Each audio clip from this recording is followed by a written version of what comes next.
Muy buenas, bienvenidos y bienvenidas al podcast de Adelante Sierra, este modesto podcast que intenta hablar de noticias de la Sierra, algo de rama, pero también de algo más, un ámbito mucho más superior. Y os recomendamos a todos y a todas también a dar seguir y a suscribiros al podcast para poder seguir las novedades y también darle más difusión al mismo. Muy buenas, Pablo, ¿qué tal estamos?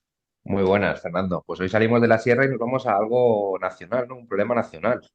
Y para que es el tema de la vivienda, para ello tenemos con nosotros a Carolina Cordero, portavoz de Izquierda Unida en Madrid y responsable de vivienda del Partido Comunista. Hola, Carol, ¿qué tal estás? Muy buenos días, compañeros. Pues estupendamente de estar con vosotros. Sí, Además, bueno, eres la invitada con más participación en este podcast. Cuando hagamos tazas, te daremos una taza como invitada con más participación. Pero muchas gracias por estar por aquí.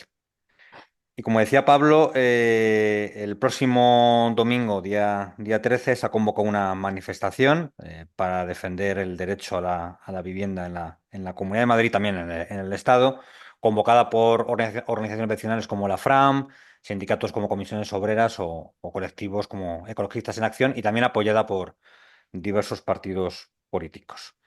¿Cómo os ha preparado esta manifestación, Carol? Bueno, pues efectivamente, tenemos una cita súper importante, imprescindible el domingo en las calles de Madrid por el derecho a la vivienda. Y la iniciativa se lleva preparando desde comienzos del verano y, como decía, surge en principio de la FRAM, de la Federación de Asociaciones Vecinales de Madrid, una convocatoria a la que se suman diversos colectivos vecinales, sociales y sindicales, en principio con la mirada puesta en el Día Internacional del Hábitat, que ha sido muy recientemente, el 7 de octubre, y se planteó, bueno, pues impulsar una movilización que visibilizara el grave problema de acceso a la vivienda que tenemos en estos momentos, en que además el problema de la turistificación se está haciendo cada día más grande en Madrid y eso evidentemente está generando una cierta movilización. Y bueno, dada la emergencia social, ¿no?, que constituye ahora mismo la vivienda, no solamente por esta cuestión de los pisos turísticos, sino en general, y yo creo que también porque en el marco institucional se está hablando en los últimos meses de manera permanente del problema de la vivienda, pero no se está haciendo absolutamente nada a nivel legislativo, la iniciativa, sobre todo ya después del verano, ha ido cogiendo mucha fuerza y yo creo que sin duda va a ser un éxito la movilización del domingo. Y creo también que va a ir mucho más allá, ¿no?, que la propia Mani del 13, que no se va a quedar ahí la cosa y que puede ser el punto de partida de un movimiento organizado muy potente por el derecho a la vivienda. Evidentemente, Izquierda Unida Madrid, también PCM, estamos ahí y bueno, vamos a darlo todo el domingo, claro, para que la movilización sea un éxito. tanto para el PC como para Izquierda Unida, creemos que la vivienda es una causa de desigualdad, ¿no, Carolina? Pero ¿cómo ves este problema que puede estar relacionado con otros, como por ejemplo el empleo, la salud mental? ¿Cómo se relacionan?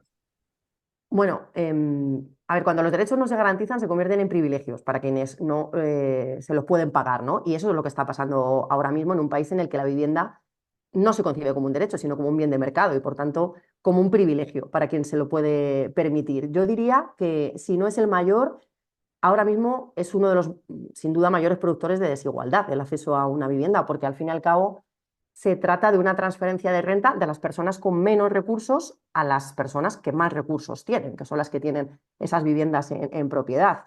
Y claro, no habiendo una regulación de precios, la brecha se va acrecentando, ¿no? La bola de la desigualdad se va haciendo cada vez más grande. Había un dato que siempre me gusta dar porque creo que es muy gráfico. El 80% de las familias que acuden a los servicios sociales lo hacen por problemas relacionados con la vivienda.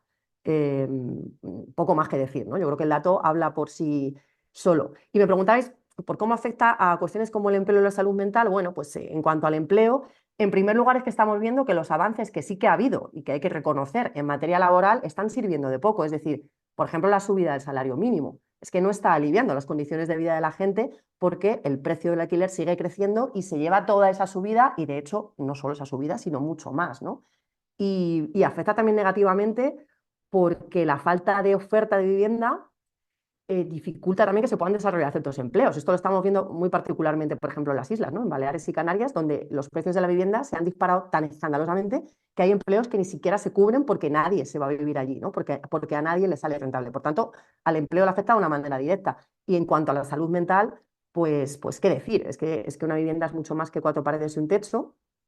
Una vivienda es un hogar, es el espacio en el que nos desarrollamos, en el que desarrollamos nuestro proyecto de vida y no poder acceder a una vivienda o no poder mantenerla en un momento dado, ¿no?, ante una dificultad económica, nos impide poder llevar a cabo ese desarrollo. Evidentemente esto afecta a la salud de cualquiera en términos generales y a la salud mental muy particularmente, ¿no? En cuanto a ansiedad, depresión, trastornos del sueño, más aún si tenemos hijos, hijas a cargo, personas dependientes, ¿no? A quienes no poder procurar en un momento dado ese hogar.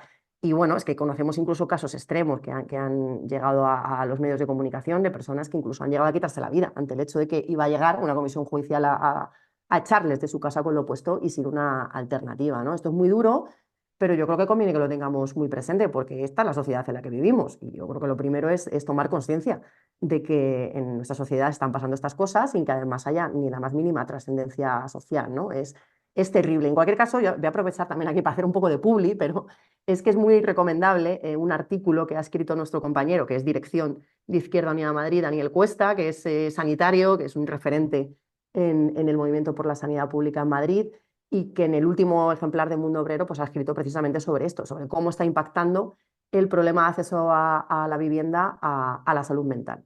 Os lo recomiendo. Y hemos leído también en alguna entrevista tuya anterior que has mencionado como para enfrentarse al rentismo es una batalla clave ahora mismo, en estos momentos. ¿Cuáles crees que deberían ser los pasos más urgentes que tiene que tener la izquierda para combatir este fenómeno, tanto a nivel legislativo, que se podría hacer, como en la calle? A ver, no es que sea una batalla o una batalla importante, es que es la batalla para garantizar el derecho a la vivienda, la batalla para frenar que en este país haya quienes vivan cómodamente del salario ajeno, mientras que quienes lo hacen de su salario están viviendo en condiciones previas. Esta es la cosa, esto es lo que está pasando, ¿no? Esta es la consecuencia del rentismo.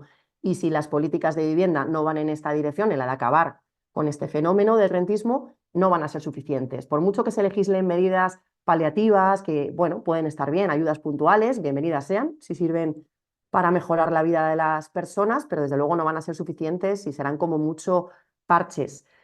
Medidas legislativas concretas que sí profundizan, fundamentalmente dos, parque público de vivienda y regulación de precios. Un parque público que tiene que ser 100% público, no es admisible que se abra la puerta a las promotoras inmobiliarias, un parque público que tiene que tener el suelo no descalificable para evitar la especulación, viviendas que se gestionen desde los poderes públicos con control de precios y con viviendas que además de públicas tienen que tener un carácter social para personas vulnerables. O sea, que cualquier persona pueda tener acceso a esas viviendas, sea cual sea su situación económica. Y regular precios también para la vivienda privada, no solo para la pública, ¿no? En definitiva, una legislación que imposibilite la especulación inmobiliaria. Esto en cuanto a lo legislativo, ¿no? Que no es poco, pero vamos, que es exactamente lo que hay que hacer para acabar con el modelo especulativo. Pero me preguntabas también por la calle. Bueno, en este momento en la calle hay que dar la pelea a fondo porque, bueno, para empezar, porque todas las transformaciones sociales han venido de la mano de la movilización organizada siempre y esta no va a ser menos, ¿no? Pero es que además en este momento es crucial porque hay una parálisis institucional que yo creo que es flagrante. O sea, es que se habla de vivienda todo el rato, en las instituciones, en los parlamentos, en los ayuntamientos, pero no se están aprobando medidas concretas, ¿no? Incluso hay una nueva ley de vivienda que nos podría ayudar a avanzar por un poquito, que no se está cumpliendo y aquí no pasa nada. Evidentemente, esto es consecuencia de que el modelo de vivienda del Partido Popular y del Partido Socialista es básicamente el mismo y por tanto toca empujar y mucho por abajo y reventar las calles. Eso es lo que vamos a hacer el domingo en Madrid. Por cierto, no solo en Madrid, en Barcelona también el domingo hay una movilización importante por la vivienda, la semana siguiente en Valencia, etcétera, etcétera, ¿no? Se está extendiendo la movilización por el cabreo evidente que tiene la ciudadanía ante la inacción de las instituciones. Hay un tema, yo creo, también importante, Carol, por el cual yo te quiero preguntar, que es los fondos buitres. Hemos visto sentencias judiciales que son favorables. ¿Cómo crees Mm. que refuerza la idea de que las políticas actuales no son suficientes para proteger los derechos de los ciudadanos frente a estos intereses económicos de gente con muchísimo dinero y muchísimo poder, que dejan en muy mal lugar al ciudadano, le dejan muy vulnerable? Sí, bueno, hay sentencias efectivamente en las dos direcciones. Bueno, las leyes burguesas al final llegan hasta donde llegan, ¿no? Una legislación que prohíba que los fondos buitre puedan meter sus sucias manos en las viviendas es posible, ¿eh? O sea, ocurre en otros países europeos. Es posible es deseable y habrá que seguir insistiendo en ello, pero más allá de leyes, yo creo que también en el ámbito judicial se puede ganar terreno desde la movilización. Me explico. Tenemos un ejemplo muy reciente, además, el movimiento feminista, ¿no? Que yo creo que es indudable que es la palanca transformadora más potente que hemos vivido en los últimos años. Cuanto a derechos de las mujeres, es verdad que se ha avanzado en positivo legislativamente, ha habido leyes positivas, pero una buena parte del avance ha tenido más que ver con la batalla cultural, con la movilización y con la batalla cultural desde abajo. Y es importante, entre otras cosas, porque al final las leyes son interpretables. Esos jueces que antes dictaban sentencias y nos decían, bueno, es que llevabas la minifalda muy corta, ¿no? Algo habrás hecho. Ahora ya no lo dicen. Hombre, habla alguno, ¿eh? Alguno hay, pero muchísimo menos porque no es socialmente aceptable ya un planteamiento así, ¿no? Pues yo creo que también hay que dar la pelea para que ningún juez pueda atreverse a dictar una sentencia en la que, para beneficiar a esos fondos buitre que tienen millones de euros, se deja en la calle a personas que no tienen un techo en el que vivir, ¿no? Yo creo que es una batalla cultural imprescindible y que, bueno, pues porque ocurre cada día que se están vulnerando los derechos humanos, hay muchos responsables, políticos, jueces, y les está saliendo gratis. Entonces, por eso creo que es muy importante que tengamos eso en cuenta, que o sea, no, para avanzar en el derecho a la vivienda no es necesario solo cambiar las leyes, bueno, de hecho, para que se cambien hay que empujar desde abajo, pero más allá de lo legislativo, la batalla cultural es imprescindible para que quienes ahora les sale gratis poder dictar sentencias en ese sentido, se corten un pelo, por lo menos, ¿no? En el futuro. En esa batalla cultural, yo recuerdo hace años cuando cuando se intentaban paralizar los desahucios y estaba en el lado bueno de incluso de los medios de comunicación, como incluso la revista Pronto regalaba pegatinas de la paz, o sea que llegaba a muchísimos espacios que normalmente no se llega. Pero ahora nos encontramos que hay un debate muy importante sobre la vivienda, pero en medios de comunicación, en anuncios, incluso la cadena SER, esta misma mañana se habla del peligro de la ocupación. Si te vas a comprar el pan, te ocupan, tienes que tener un seguro para frente a la ocupación que debe estar llegando a todas las ciudades y municipios de España. Y cada vez vemos más grupos de estos fascistas paramilitares que se encargan de echar de forma violenta a la gente de sus casas, eh, incluso en las redes sociales promocionando cosas verdaderamente a veces histriónicas, otras veces que dan mucho miedo porque son grupos fascistas.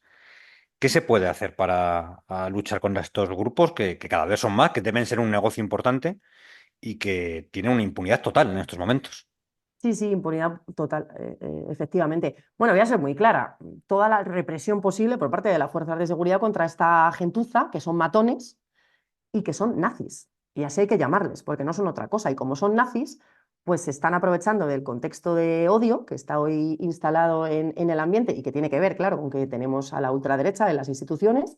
Y como son nazis, pues lo que quieren es criminalizar a los vulnerables y enfrentarnos a la propia clase trabajadora, ¿no? Un poco al último contra el penúltimo, que es lo que saben hacer y a veces, por desgracia, muy bien estos grupos nazis. Yo creo que en esto el gobierno tiene responsabilidad, porque se está tratando estos fenómenos como si fueran algo anecdótico y no lo son. No lo son, ni muchísimo menos. Son parte importante del problema y son caldo de cultivo para que se siga extendiendo la ultraderecha. Luego escuchamos todo el tiempo a la bancada progresista apelar a que hay que acabar con la ultraderecha. ¿Cómo se combate la ultraderecha? Pues precisamente poniéndose de frente, ¿no? Ante estos fenómenos y sin ningún tipo de complejo. Creo que tendría que haber una prioridad política muy clara para acabar con este tipo de grupos que a día de hoy no hay, campana a sus anchas, los medios de comunicación tienen una responsabilidad terrible y bueno, hemos visto recientemente que incluso un sindicato de la Policía Nacional les ha contratado para dar cursos y aquí no ha pasado nada, ¿no? Es muy grave, yo diría que un delirio que efectivamente hay que poner también en el centro de la agenda política, este fenómeno, sí.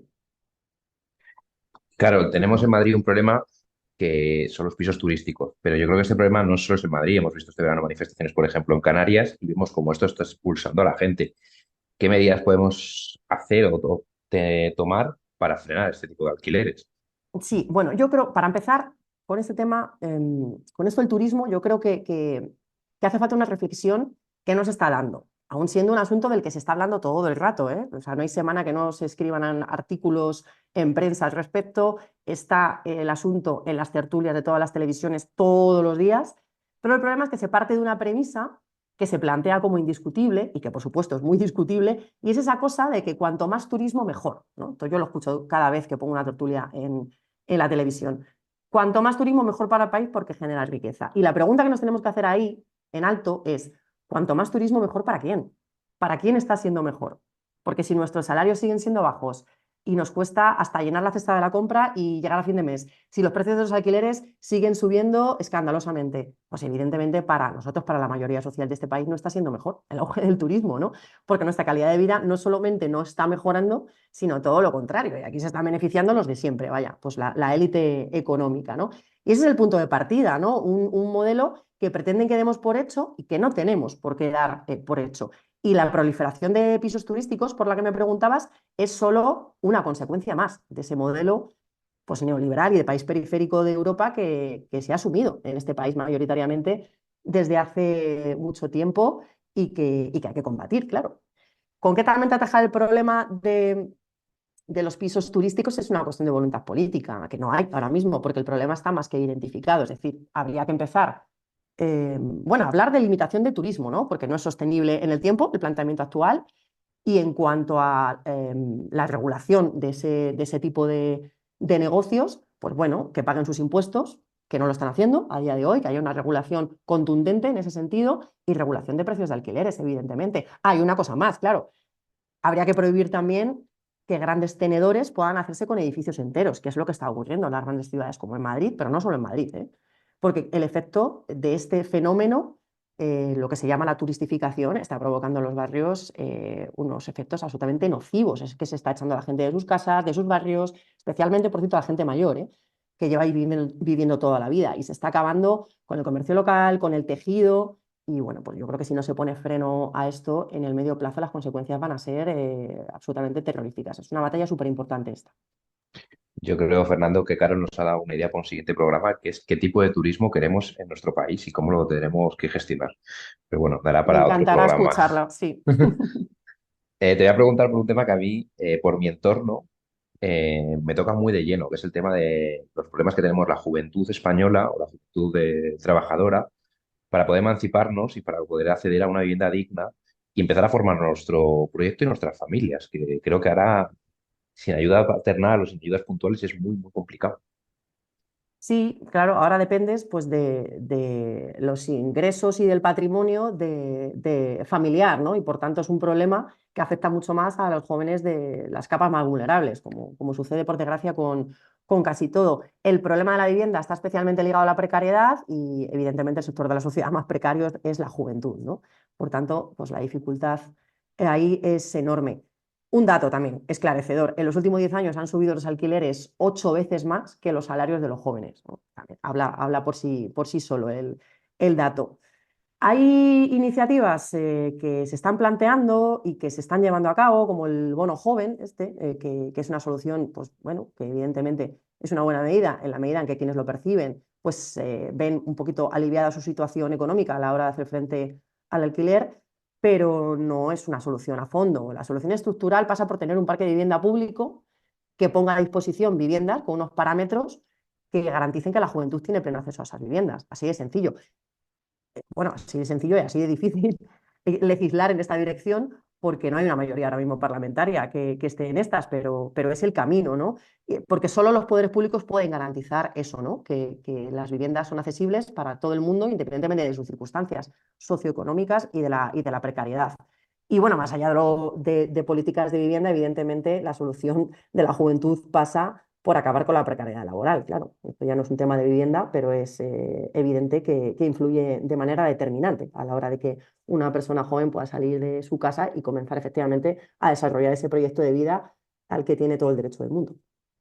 Hablabas de poderes públicos, conocemos la posición del Partido Popular en la región de Madrid, como ayuda y favorece a esta situación de la vivienda, la especulación urbanística que también sufrimos en zonas como la Sierra del Guadarrama, pero también hemos visto y hemos escuchado y hemos leído a líderes del Partido Socialista, incluso a la ministra de Vivienda, hablando que hay una oportunidad de negocio también en invertir de la vivienda. Mientras desde Izquierda Unida y el Partido Comunista, pues se ha criticado esa colaboración política privada en temas como la vivienda social. ¿Crees que hay alguna forma en la que esta colaboración podría funcionar realmente en beneficio de la gente, no de las empresas, o es un modelo que tiene que eliminarse por completo? No, no hay ninguna forma. Bueno, primero, en cuanto a las declaraciones de la ministra, cuando sale efectivamente haciendo un guiño a las grandes constructoras, diciéndoles que van a tener una oportunidad de negocio en suelo público, cuando apela a la solidaridad de los propietarios, estas son unas declaraciones muy recientes, ¿no? Para que bajen los alquileres, como si esto fuera una cuestión de voluntad, sencillamente. Cuando dice que no va a poner ninguna traba a las comunidades autónomas que no apliquen la ley de vivienda. En fin, cada vez que habla, Isabel Rodríguez se está posicionando claramente del lado del rentismo. Y creo además que este tipo de comentarios son una auténtica declaración de intenciones, ¿no? O sea, no son neutros y ella mide muy bien sus palabras, pero claro, es que la situación social es la que es y cada vez que habla está cabreando mucho a la gente, ¿no? Porque por más que el PSOE lo intente, aquí no hay equidistancia posible, no hay una posición intermedia, o se está por el derecho a la vivienda o se está por la especulación. Y con ese tipo de declaraciones y ante la inacción que supone que no se estén poniendo encima de la mesa iniciativas legislativas, es evidente que están optando por ponerse del lado de la especulación, cosa que por otra parte tampoco es nueva para el Partido Socialista. Y sobre la colaboración público-privada es una pregunta muy importante, porque está pasando muy, muy desapercibida mediáticamente esta cuestión. En verano salió Pedro Sánchez a anunciar que se van a movilizar millones de euros para la construcción de un nuevo parque de vivienda.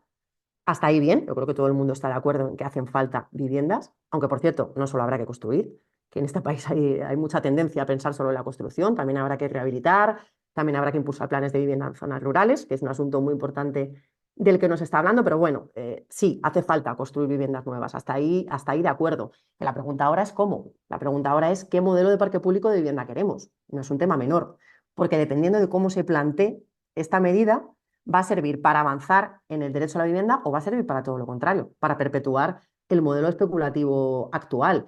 Y lo que está planteando el PSOE con esa fórmula público-privada es perpetuar la especulación. O sea, me parece un disparate que vengan a plantearnos la misma fórmula que nos ha llevado hasta donde estamos hoy, exactamente la misma fórmula de ceder suelo público a entes privados que evidentemente son entes privados que se van a lucrar con la vivienda. Me parece un disparate porque, bueno, es que ya sabemos dónde nos lleva esto, es que lo hemos vivido, ¿no? En los años de boom inmobiliario y con el pinchazo de la burbuja. Desde Izquierda Unida vamos a dar esta batalla claramente, estamos trabajando en ello, en una propuesta, en nuestro propio modelo de parque público. Os lo contaba ahora en una pregunta anterior. Creemos que este parque público tiene que ser 100% público. Aquí no puede entrar la colaboración privada. Vivienda gestionada desde las instituciones, con suelo no descalificable de manera permanente, en régimen de alquiler, regulación de precios y con un porcentaje de esa vivienda pública con carácter social para personas vulnerables. Es decir, que se garantice que todo el mundo tiene acceso a esas viviendas que se van a construir con dinero público y que se van a construir en suelo público. Y si el PSOE sigue empeñado en este modelo público-privado, bueno, en realidad y por desgracia lo tienen fácil, ¿eh? Eso también que nos quede claro. Es decir, hay una mayoría muy amplia en el Parlamento para que lo puedan aprobar. Pero eso sí, se van a tener que hacer la foto con el Partido Popular, porque el Partido Popular no va a tener ningún problema en votar a favor. Bueno, ellos verán si quieren evitar coincidir en voto con el Partido Popular y hacerse esa foto. Yo sospecho que Pedro Sánchez, que es astuto, lo querrá evitar, pues entonces lo que tiene que hacer el PSOE es cambiar sus políticas de vivienda y llevar al Parlamento propuestas de izquierdas. Ojalá. Yo, Carolina, te voy a preguntar por una situación que conoces bien, que es la situación en Madrid, tierra de la libertad, pero donde vimos que es imposible acceder a una vivienda digna y que el Partido Popular no da ninguna alternativa. ¿Cómo podemos atajar esto en nuestra región? Ay, qué pregunta tan difícil. Bueno, ganando las elecciones, ¿no? De una vez por todas. Estaría Echar... bien, Sí, y estaría solos. bien, estaría bien. Bueno, sí, maravilloso, ¿no? Echar al Partido Popular del poder de una vez, porque es que esto lo decimos mucho, ¿no? Aquí en Izquierda Unida Madrid, nuestra región es, y lleva siendo mucho tiempo, no solo ahora con Ayuso, el laboratorio del ultraneoliberalismo. Aquí siempre la derecha va dando un paso más allá y les están saliendo bien esas pruebas de laboratorio. De hecho, Ayuso ahora ya es casi en la sombra la jefa, ¿no? De la derecha, no solamente en Madrid, sino a nivel nacional. Ayuso, además, en los últimos años nos está ganando por goleada, y hay que reconocerlo, la batalla cultural, eso que decías de la tierra de la libertad, ¿no? Ha conseguido que muchos madrileños y madrileñas a quienes sus políticas les joden la vida cada día, sin embargo, la voten. pues porque ha calado ese discurso falaz sobre una libertad que en realidad es una oda al individualismo, a la competitividad y a la desigualdad. Y claro, en materia de vivienda el peligro es inminente, porque lo que hace aquí el Partido Popular de Madrid desde hace mucho tiempo, desde hace décadas, su modelo es el de derivar a expuertas al máximo posible y sin cortarse ni un pelo los recursos públicos a los bolsillos de sus colegas, de las élites. Y eso se puede hacer de muchas maneras, y han ido cambiando las maneras, ¿no? Se han tenido que reinventar en función de las circunstancias. Son expertos. Lo hacen con la sanidad, por ejemplo, lo hacen con los servicios públicos en general, ¿no? Cada vez que sacan una licitación y, o casualidad, va a parar a las manos de Florentino Pérez y compañía. Y claro, es que el ladrillo es muy goloso. Ya en su momento, con el boom inmobiliario, sacaron aquí toda la tajada posible. El ladrillo es dinero fácil, hay mucho dinero en juego y, por tanto, en cuanto puedan, van a dar otro pelotazo inmobiliario. No tengamos ninguna duda que se están preparando para ello. Y por eso Ayuso se ha proclamado, de hecho, la insumisa oficial contra la aplicación de la ley de vivienda. Esta es una batalla importantísima también a todos los niveles, pero aquí en Madrid yo diría que especialmente, ¿no? Pero bueno, que aunque yo empezaba mi respuesta diciendo que hay que ganar las elecciones, evidentemente lo que toca ahora en Madrid es estar en la calle, a tope, y trabajar para que la movilización del domingo no se quede en algo puntual, ¿no? Sino que sea el comienzo de un movimiento potente. O sea que en Madrid ahora mismo el sitio de las organizaciones de la izquierda transformadora está fundamentalmente en la calle, creo yo. Sí, porque aparte, como tú dices, nos están ganando la batalla cultural, pero podemos empezar a darle la vuelta ganando la calle y empezando a cambiar el discurso. Es el Pero camino. bueno, Fernando. Y muchas veces se habla de esa crítica y se nos responde como que no hay alternativa. Tampoco hay mucho espacio para poder expresar esa alternativa. Creo que durante todas las entrevistas he estado pues contando propuestas muy interesantes, propuestas para intentar solucionar el problema de la vivienda.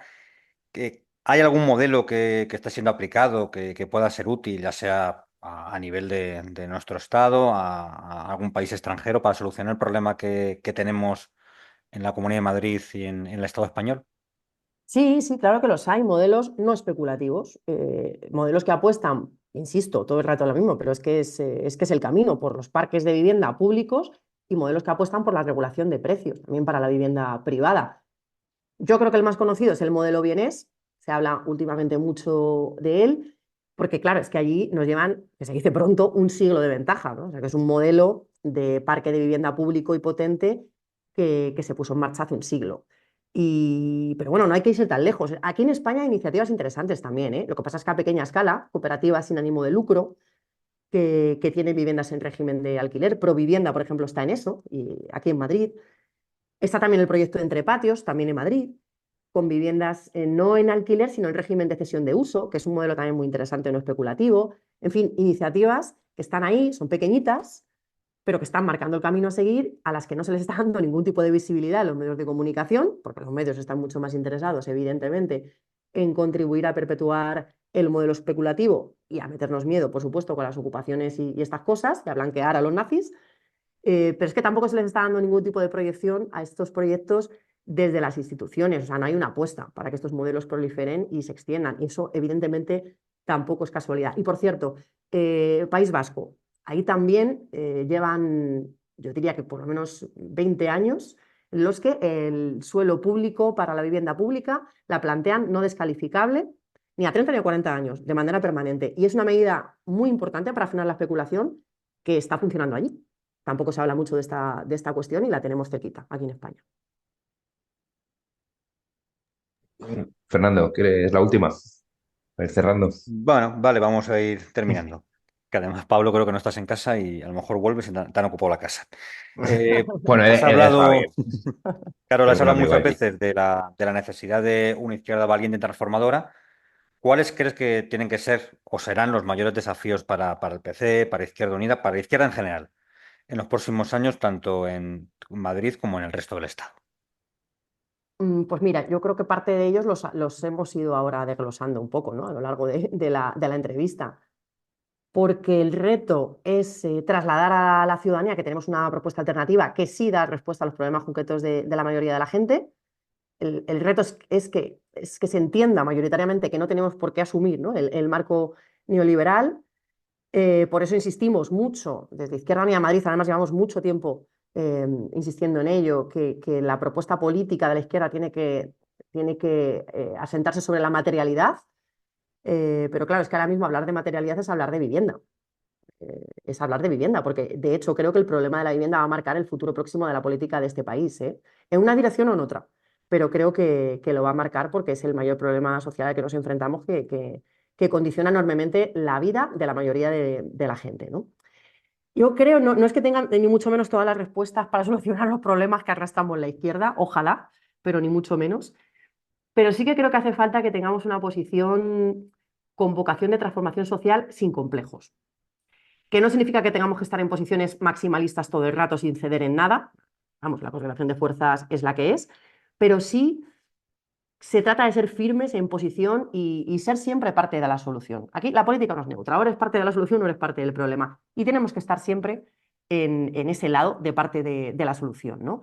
Hay cuestiones ante las que nos tenemos que oponer frontalmente, tengamos el coste que tengamos a nivel institucional. Por ejemplo, lo hablábamos ahora en lo de la colaboración público-privada para el parque de vivienda.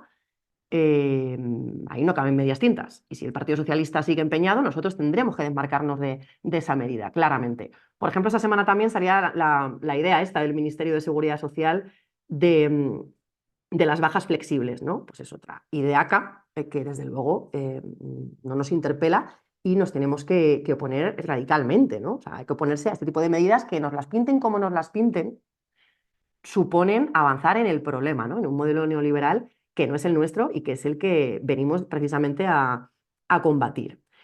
Y también es importante ver cómo abordamos el auge de la ultraderecha, ¿no? Más allá de ir salvando los muebles, proceso tras proceso electoral, que hay que reconocer que es lo que venimos haciendo en los últimos años desde la izquierda. Creo que el discurso de odio solamente lo vamos a poder erradicar con una política más de izquierdas, con políticas firmes que vayan a la raíz de los problemas de la gente y haciendo lo que decimos que vamos a hacer, porque hay que mirar lo que está pasando en Europa. Han sido, de hecho, la socialdemocracia liberal, ese discurso en teoría progresista, pero que luego en la práctica se ha demostrado tibio cuando ha habido que tomar decisiones difíciles. Yo creo que ha sido eso lo que ha generado una enorme decepción entre la clase trabajadora y una desafección hacia la política que es caldo de cultivo para precisamente la proliferación del discurso ultra, ¿no? Por tanto, la respuesta a la ultraderecha está por la izquierda y está en la materialidad y en eso nos tenemos que centrar, a ver si con acierto. Carolina, muchas gracias por estar hoy aquí con nosotros, de verdad. Es un gusto Muchas escucharte. gracias. Y antes de irte, Encantadísima. inauguramos una nueva idea aquí en el podcast de la Antesierra, que es que en cada programa, al invitado o invitada que tengamos, y nosotros mismos vamos a proponer una canción que vamos a poner luego en una playlist en Spotify. ¿Qué canción quieres elegir, Carol? Oye, me encanta la iniciativa, ¿eh? Y os dejo una muy chula, Ojos color sol, de Calle 13, con Silvio Rodríguez, porque es preciosa y porque creo que toca cantar estos días muy alto y muy fuerte aquello de los banqueros ahora dan viviendas y comida. A ver si lo conseguimos. Pues muy bonita. Además, creo que por lo que me han chivado puede tener vinculación con la canción que ha elegido Pablo. Sí, yo me dudaba entre Anda. dos. Una es El Necio de Silvio Rodríguez, que es una de mis canciones favoritas, pero estoy por cambiarla y poner Pan y Rosas de los Chicos del Maíz, por no repetir autor. Pan y Qué buen, Rosas, Pablo. Pan y Rosas y dejar El Necio para otra. Venga, Pan y Rosas, los Perfecto. chicos. Venga. qué Y buen gusto tiene recomiendo Pablo. también yo una canción de un disco que salió el viernes pasado de Biznaga, que abre con una canción sobre vivienda llamada El futuro sobre plano, que además explica muy bien el problema que se sufre con la vivienda y la falta de alternativa por parte de los grandes medios de comunicación y poderes públicos. Pues no lo he Pues, escuchado, me la apunto, me la apunto. perfecto, pues gracias, Carol. Muchas gracias, Pablo. Muchas Eh, gracias, Fernando. un abracito y nos Muchas vemos el gracias, domingo. encantada de estar con vosotros. Nos vemos el domingo en la Adiós. importante Un movilización abrazo, que todo el tenemos. mundo a la mani el domingo. Eso es. Un abrazo, hasta luego. Adiós, Chao, hasta el hasta domingo. luego.